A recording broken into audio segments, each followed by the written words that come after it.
Hey, Alli, I know that real estate is a passion project for you, but for many women, home ownership or the whole concept of real estate is really a difficult topic. And it's potentially our biggest financial investment of our lives. And there's many stages of life. How do we even navigate that?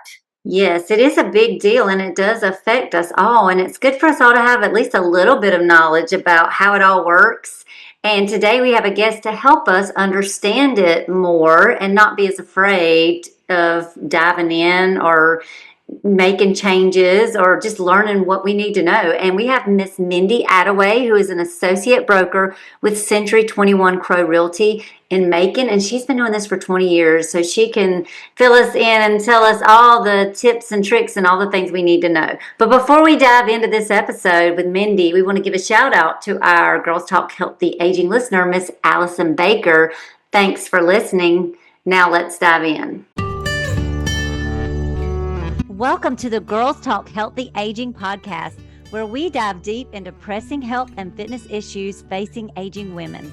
I'm Alli Kerr. And I'm Shawna Kaminski. And together we'll bring candid conversations, expert advice, and personal stories that will inspire and empower you on your own wellness journey. We are excited to have you, Mindy Attaway, on the show today to help us understand all things housing, real estate, and how that impacts us gals through all the stages of life. So welcome to the Girls Talk Healthy Aging. Thank you so much. I want to give you a couple of rapid fire questions. One is rent or buy? What should we do, rent or buy right now? We're in May right now, 2026. So I would say buy, because the way rent's going, the prices are just really going up. And so the rental market is kind of hard to come by. And anytime that you've got, a mortgage versus a rental, then sometimes that will offset each other. So your mortgage might be the same or less than what it would be to rent that same property. So that's where I would go. Good. I love it. She would go with buying. Okay. And then are there times when you would suggest that maybe renting would be the better option, and when would that be? So I would suggest, if you're moving to a new city and you don't really know anything about it yet, you want to kind of get your feet wet, figure out where the good areas are, where do you want to be, maybe rent, for the first 6 months to a year, and that way you have a better idea about where your location might be, what kind of price you want to pay, all that kind of stuff. So that would definitely be a scenario where I would suggest renting first, and kind of get familiar with that location. Or if it's a temporary move, so you're going to be somewhere for maybe only a year, then of course you wouldn't want to purchase and then sell a year later. And maybe another situation would be if you don't want to have all the upkeep for keeping up with land, maintenance in general, things like that. If you're just not able to afford those types of things, that would be a better option. So, what are your thoughts? We are the Girls Talk Healthy Aging podcast. So, we're all aging. Some of us seems faster than others, or, we're at the tail end, we're getting older.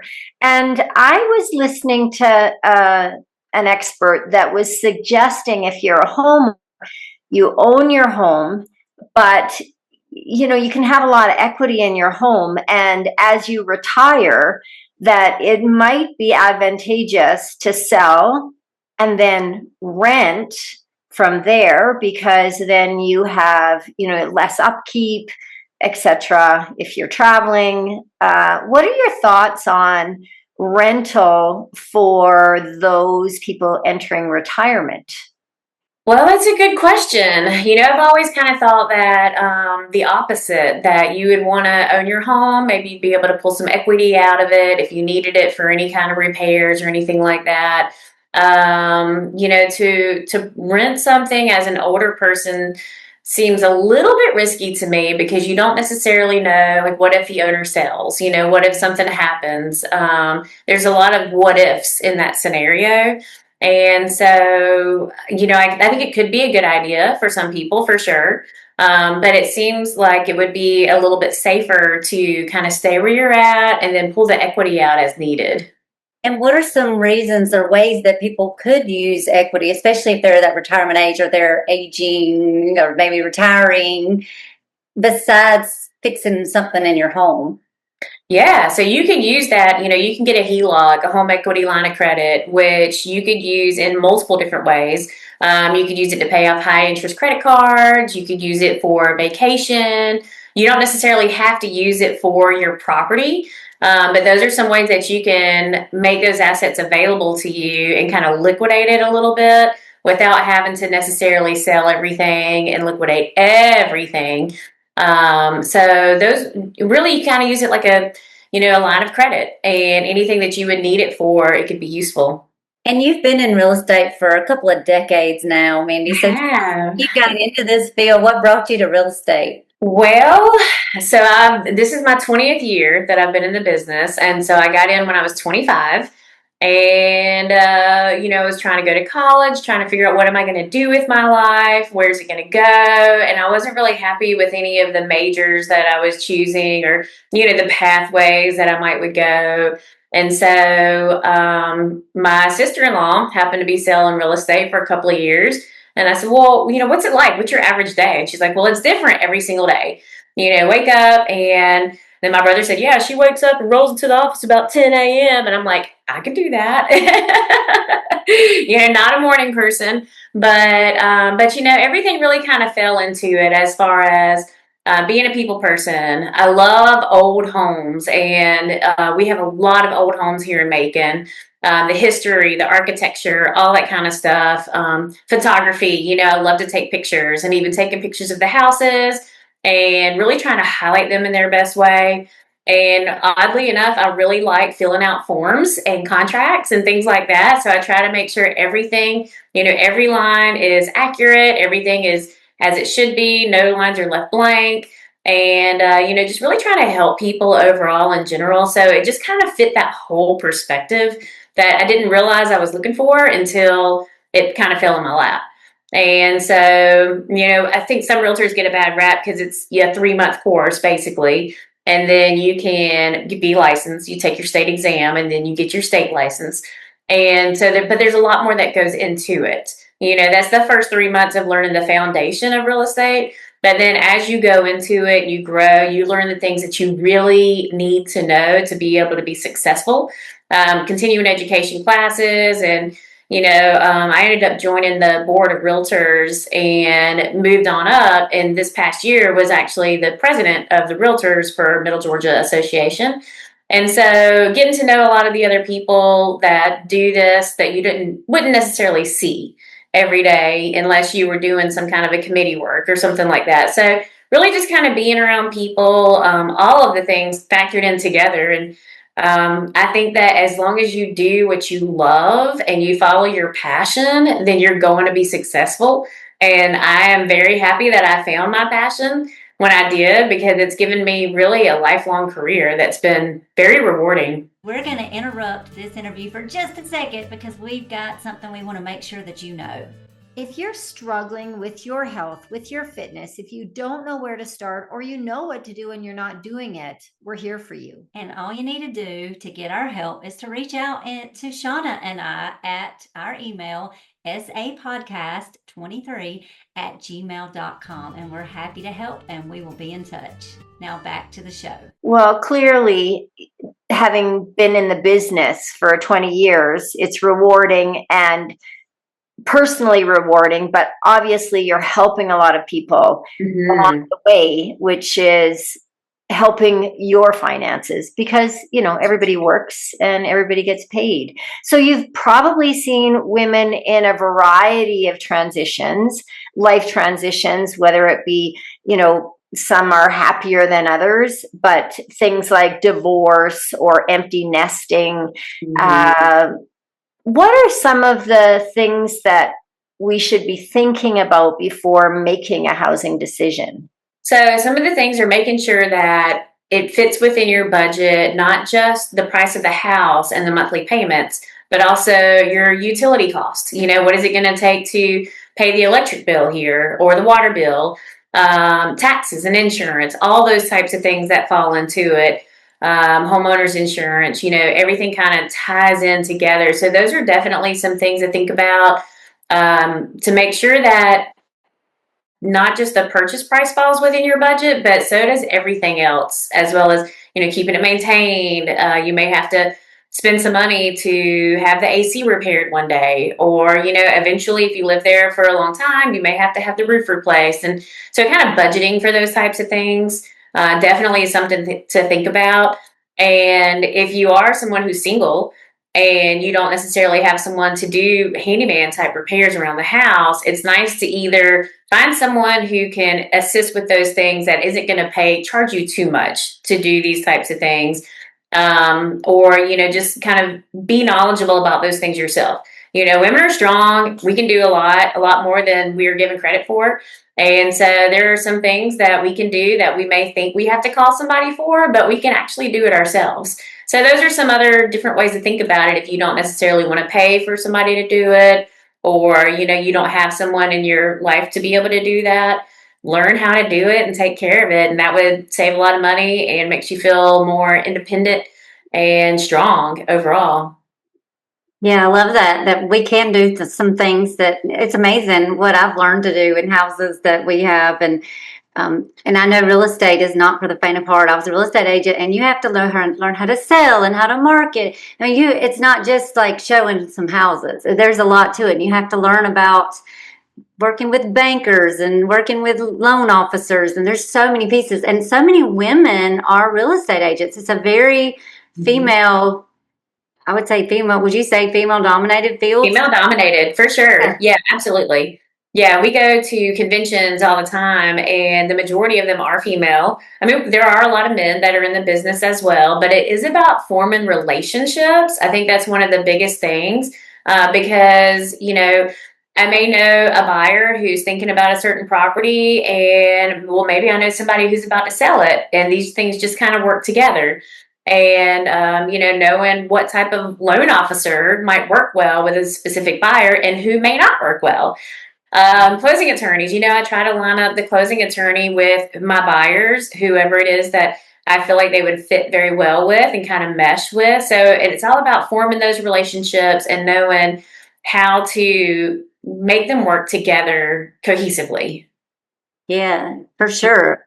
There's a lot going on when you're putting together a housing deal, and it's interesting. I follow real estate a lot here locally, and I can see the things that people do, the for sale by owners, and I'm thinking, oh, they need to call them Mindy, because you can tell when you read their description, and it's like 10 miles long, and it like talks about, oh, it's got this nice shingle over here on the corner. Like they've listed all these things about their house. Everything. Everything. They go on and on. But so I can see how women would do well in this because of the relationships, and also the paying attention to detail. You talked about the contract parts and paying attention to detail, and also just making sure that things get done, that you go from A to Z, and that the closing happens, and that everybody's happy, and that's the other thing. You're trying to get win-wins for everybody in real estate.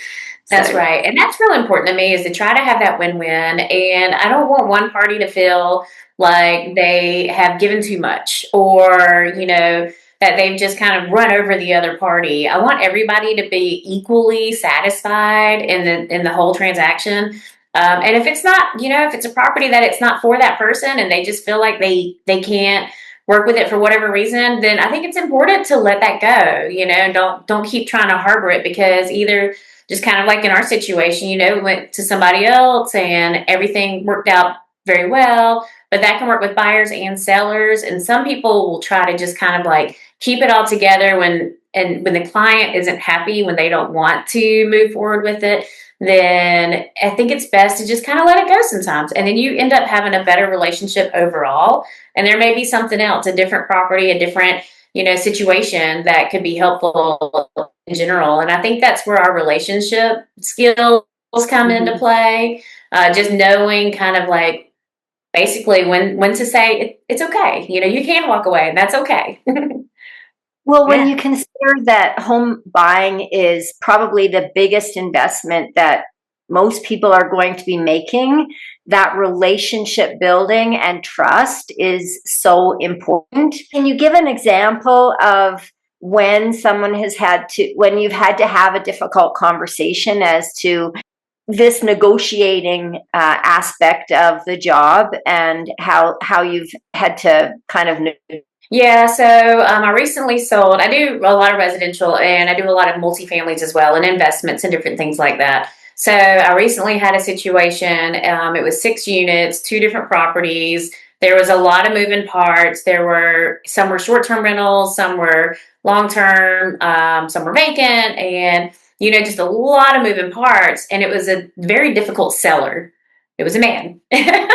But it doesn't really matter, I guess. But it was a very difficult client that I had, and I had to negotiate with him on many different levels. And it was more of a thing where it seemed like he didn't. There were 2 partners, and one of them had to convince the other one to work with a realtor in general. And so, I had to initially convince him that this was going to be the best decision. And yes, it is going to cost you some money, but it's going to be worth it in the end. And so, pretty much throughout the whole transaction, I think he's just kind of one of those people that was very untrusting in general. And so, anytime anything would happen, I would have to explain it to him in multiple different ways. And he did a lot of Chat GPT. So he would get a lot of his questions or his answers from Chat GPT. And the first time I got a text this long and, I had to answer all these questions. I said, these don't seem like questions that this person would ask. These seem like, there's something more to it. And my husband's like, oh, well, it looks like he did Chat GPT. And so in the end, I found out that's really how he found out a lot of his questions that he would ask, because he wouldn't necessarily know what. So anyway, the whole thing is that I had to negotiate with him as my client for a long time. And then multiple, like 4 or 5 different contracts. Finally, we found a buyer who made it to the closing. We got all the way to the very end. And then, of course, there was some more drama and questions at the very end. But, sometimes I just had to take a deep breath and know that I am a professional and I can handle this. I am experienced and I'm knowledgeable and I can answer all his questions. I just have to do it with a little bit more of a smile than I would prefer to. But, we got through it. And so it's not always easy. It is a difficult task. There are a lot of things that are happening. And, that's one contract in the midst of many others that were going on at the same time.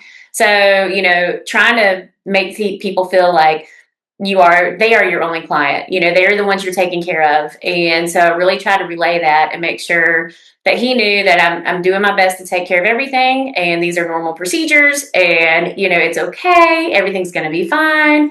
And we'll get there. We'll get to closing. And we did.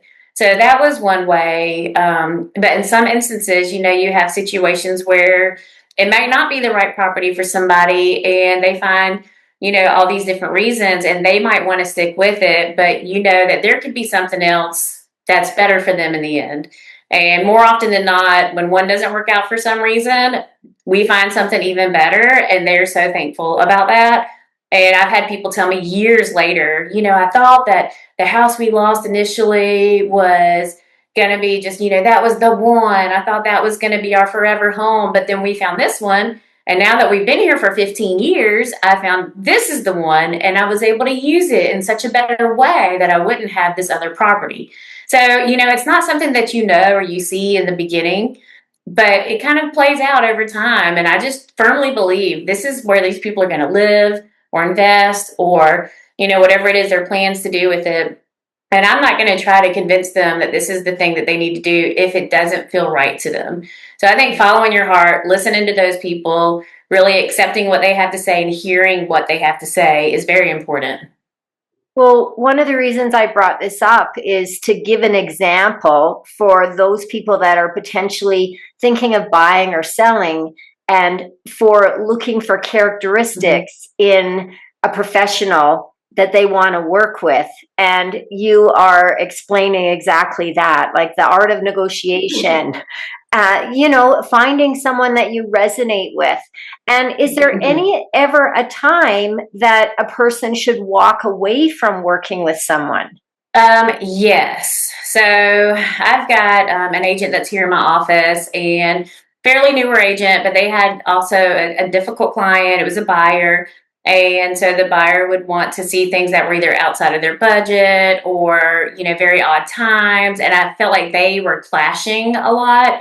And I said, well, just stick with it. You can work through it. I know that you guys will be fine. You've got a buyer's agreement. You've got a contract. And so they worked through the buyer agreement, but they never came under contract on a property. Like they had their contract together, but they weren't able to get anything under contract as far as a house goes. And, she told me, she said, this buyer has just been so much that, and I noticed that, I could just tell there was just conflict here and there. They just weren't gelling. And so she said, I'm just going to give it a break. Our contract is expired. I'm going to give it a little break, take a little breather, and then we can pick it back up again. So, there are some times that you may not like your agent. And so now these days we have to sign contracts with buyers just like if we're going to list a property. And so I always give one free showing. And I'm like, you know what? Before we start looking at other properties, I'm going to give you one free showing because I want to know that I want to work with you and that you want to work with me. Because if we don't gel, if we don't get along for whatever reason, this may not be the relationship. And I'll refer you to somebody else who might be more suited to help you find what you're looking for. So you do have personality conflicts sometimes, and that's just part of life. And it's okay. It's okay. It's just hard to come to the realization that you kind of have to split ways sometimes because you don't want to have to do that. But sometimes you do. Mindy, how can we be better buyers if we're maybe looking at houses and we haven't found one and maybe we're getting frustrated with the process and maybe there's something that we could do differently on the buyer side? Can you coach us up? Yeah, so I would say the biggest thing is the right property that you're looking for may not be currently available. And sometimes you just have to be patient. I know that's really difficult, especially when there are times when you have to move somewhere and you are in a time crunch.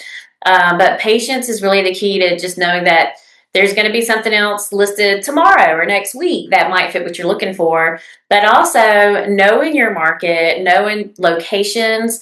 Say you see a property that comes across through online, and you think, oh, well, this looks perfect. I would definitely want to go take a look. But maybe ride by that area first. Make sure the location is what you want. The surrounding area is good, proximity to work, just all types of different things like that. Because there are people who say they may want some land, but they don't necessarily want to be 30 minutes from where they work. So being able to ride by locations is huge. It's very helpful. And it really helps to narrow down things for, say the agent, like instead of us having to go out and show 5 properties in a day, but 3 of those aren't going to work. So saving time really is helpful as far as the buyer's end goes and just kind of doing their homework first before we actually go out and visit it together. And what about the real estate world as far as women, whether it be women investors or women buyers? What have you seen changes wise in your 20 years about the role of women in real estate? Any changes that you've seen? Yeah, well, I would say I've always worked with investors, and I've seen a lot more women investors that have been coming out of the woodworks, and I love to see that because it's so nice to have a woman like come out, know what they're looking at. They have the understanding of what the budget's going to be, what the income needs to be able to work with it. And I had one investor for many years that I worked with, and I think she ended up getting 19 doors altogether. And she was such an inspiration to me because this is kind of when I first got into real estate. And 2006 was great, but then the recession came right after that. So having investors that picked up foreclosures and other types of properties was really my bread and butter for many, many years. And she was one before, I had other male investors that are very common, but to have a female and to look at her and I'm like, well, what are you going to do about this paint? She's like, oh, I paint. I do all the painting on any of my properties, and so she was one, like she reminded me of lady in Denver who goes and she does all the rehabs. Rehab Addict, I think is her name, or her show, where she just would pick up these properties that nobody else would touch, and she would make it happen and make them gorgeous and turn them into something that you would have never even thought could become of it. So, that was very inspirational for me to see that. And she was the first one that I worked with that was like that. And so now, here lately, in the past 5, I'd say really kind of sort of since COVID, I've had a lot more female investors that have come about. And it's always so impressive to me to see that they can come in, take these properties, do what needs to be done, and they don't have to rely on anybody else to do it because they're knowledgeable enough and experienced enough and smart enough and all of the things to be able to do it on their own. I love that. And I know that we kind of get labeled with being emotional as women, but one thing I hear you saying is that, and that's not a bad thing if we are, but I hear you saying women are coming in and they're knowing the business of real estate. Like they're knowing their numbers, they're knowing their, like, how this works, and they have like figured out, they're not doing emotional buying. They're actually looking at, okay, hardcore, is this going to work? Is this going to pencil? How am I going to make this happen? So are you seeing, or what would you recommend for women, or like mistakes that you see that we might make that are emotional, and how can we avoid that so that we make, because these are big purchasing decisions, and especially if we don't have anyone helping us, maybe we don't have a spouse or someone that we're purchasing with, or maybe we're the ones, maybe we do have a spouse, but maybe we're the ones that have more interest in this. And, how can we go about that and keep our emotions in check? That is something, like as I mentioned earlier, when I had my difficult client, I would just have to really take a deep breath. And before I responded, just kind of breathe and check myself, because, a lot of times things come through to me that I have to relay to my clients, and it's not always good. And I have to kind of process that first because I know they're not going to take it very well. And so, as the professional, that's something I have to kind of check myself with sometimes, is making sure that I understand what is being told. I can relay this in a positive, or, some type of a better way that they can understand it a little bit better and maybe not be so emotional about it. But sometimes it does get difficult when you envision like your family growing up here, and you're cooking in the kitchen, or you're going to build a garden over there, all these types of things. And I would say just try not to get too attached until at least after you've had inspections done and repairs are negotiated, because you may love the house, but if it has a huge foundation problem, or if there's a major repair or several that need to be done, sometimes it might be better to turn around and walk away, regardless of your ideas that you have going forward in the future.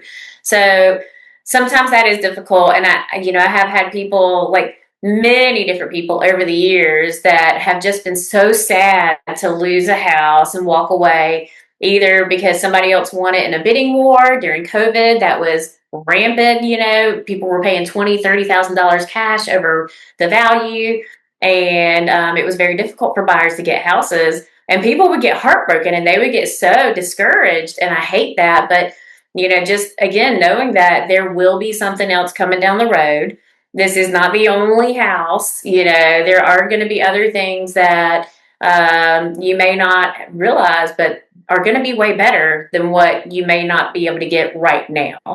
So it is difficult to do sometimes for everybody involved in the whole process, but you just kind of have to have that patience and the breathability to make sure that something else will come along and it will be better than what you ever even imagined. What about, I'm thinking about things that would make us emotionally tied to a house. Like if you raise a family in a house, I'm just thinking about ladies that might hang on, especially because we outlive men, that might hang on to homes that are way too much for too long because of our emotional ties to that home. So what are your thoughts on that? Do you see that? Are there things that, how can we look at that in a healthy way so that we don't continue living in maybe something that is just really too much for us and weighing us down?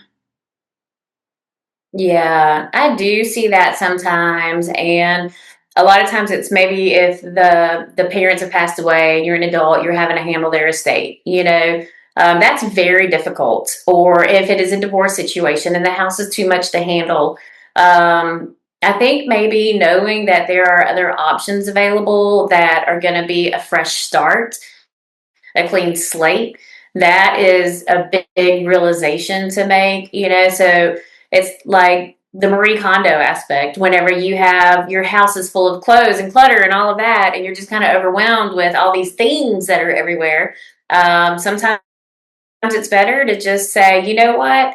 Thank you for the time that you've given me, object, whatever it might be. I appreciate that. I will remember you, and I'm going to let you go. And it's a very hard concept to tackle with a big thing like a house, because you have so many memories tied to it in some situations. But, it's also a burden that you don't realize at the time. And if you can have something, say if you're going to a big family home, down to something way more manageable that you can handle on your own. You can go outside and cut the grass in 30 minutes. It's not going to take all day, or you don't have to pay somebody so much. And, it's going to be your own little place or your own quaint place, whatever it might be. And sometimes that's an easier way to look at it, because I have had to deal with many people who are going through lots of different types of situations like that. And with one instance, I've got a buyer who's buying this house that the seller's parents passed away 4 or 5 years ago, and it's still got all their belongings in there. And it's really difficult for them to let go or even just go through it, And so this was a very unique situation where the buyer said, you know what?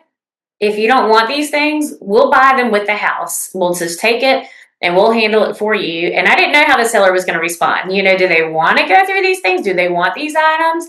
And I think that they were ready, but they couldn't really let go of it themselves. They didn't want to have to go through all the memories again.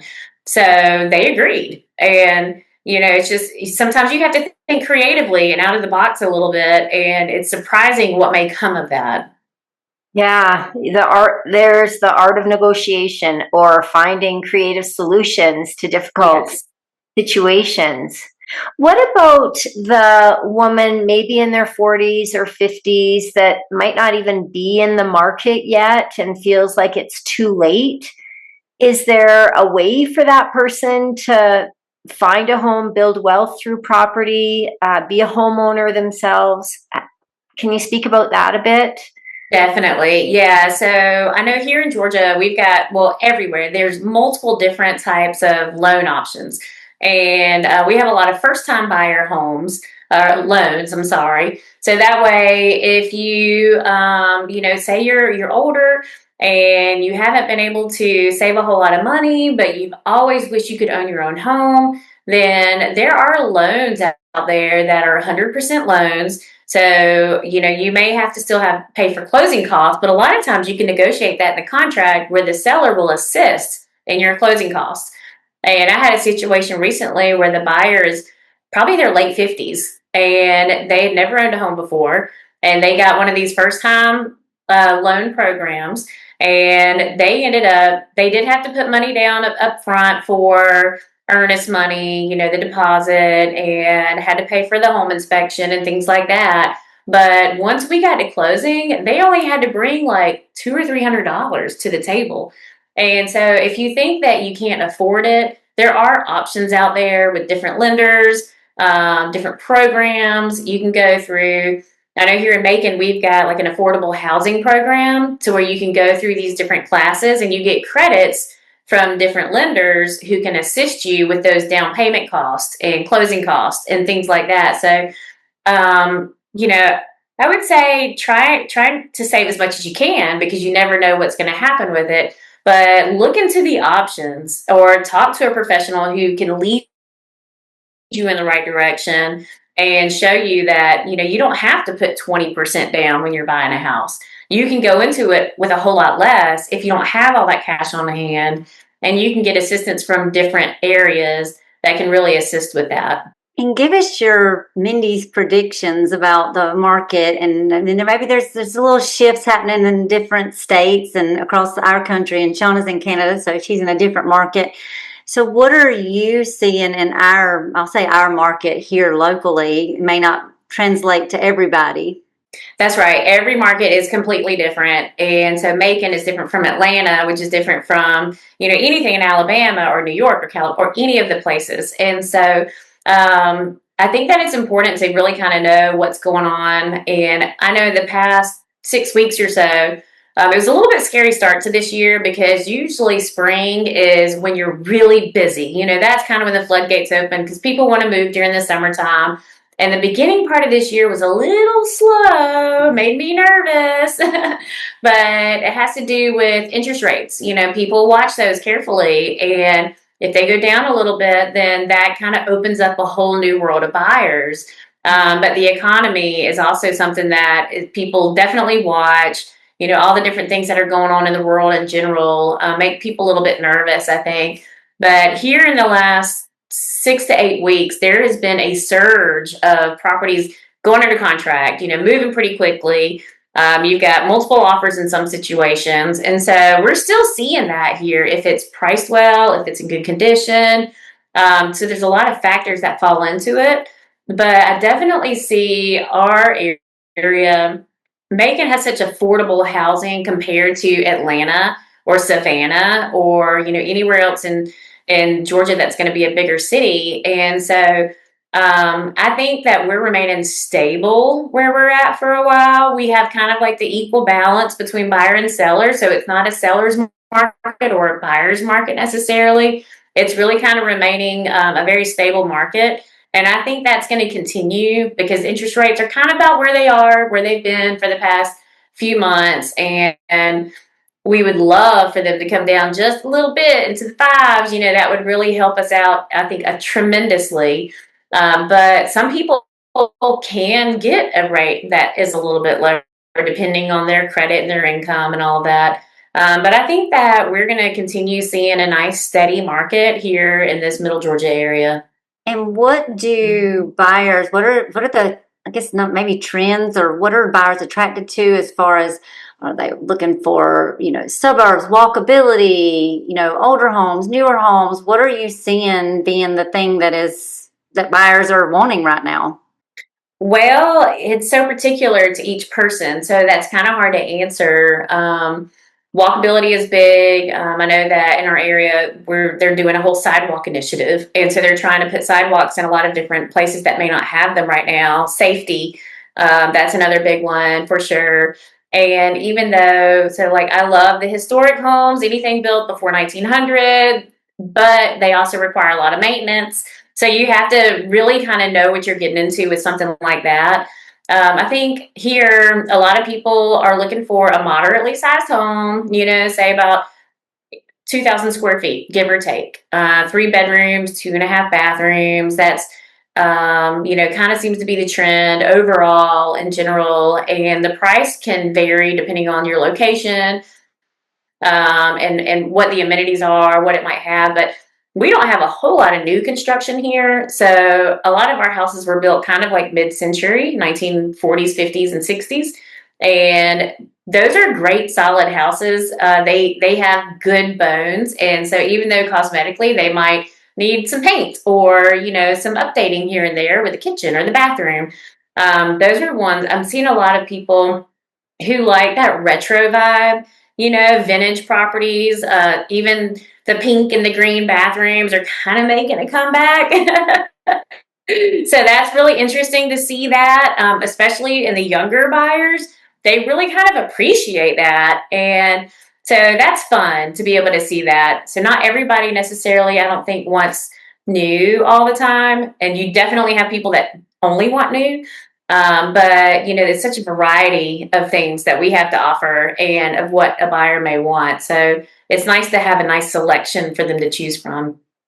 It's so interesting to hear what's going on in your community because in my city, it's just all new builds. There are older homes, but the new builds and I'm not an authority at all, but I know in my area in Calgary, we just have a lot of new homes that are available. If there is one piece of advice that you wanted to give women particularly about real estate? What should we know? What's really important for us to know? Well, I would say follow your heart, follow your passion. If there's something that's very important to you that you don't want to give on, then don't. Don't give in just because somebody else says that you should. And I think that we know we have great intuition, and when something's right, when it's a little off, and maybe it's not quite so right. So the biggest thing is to follow your intuition and make sure that you are doing what's best for you and your family overall. And I think that that's probably one big takeaway that I would encourage. And Mindy, if you had a wish for our listeners, what would it be? I would say, whatever it is your heart's desire is telling you to do, go for it. And, I've always said, do what you love what you do. If you're able to work in whatever situation you may be, and it's something that you enjoy, go for it. Do that. Don't let anybody else stop you. So I wish that people would, really just understand that you don't have to follow the path of somebody else. Follow your own path. And my wish would be that if anyone is looking for a home or housing options, that they would lean on a professional, because ChatGPT is not the answer. ChatGPT can do a lot of things for you, but I wish that people would find a professional such as yourself, Mindy, because I think that Alli and I are big on coaching, and you are just the real estate coach. You are the person that's going to find your clients the best home. So people need to lean on professionals. Yes, definitely. And Shawna, since I normally don't go third, I see what you mean about that. I always steal yours or someone. Now you're stealing mine, so I'm gonna. But I know Shawna jumped in, so she didn't get her wish stolen today.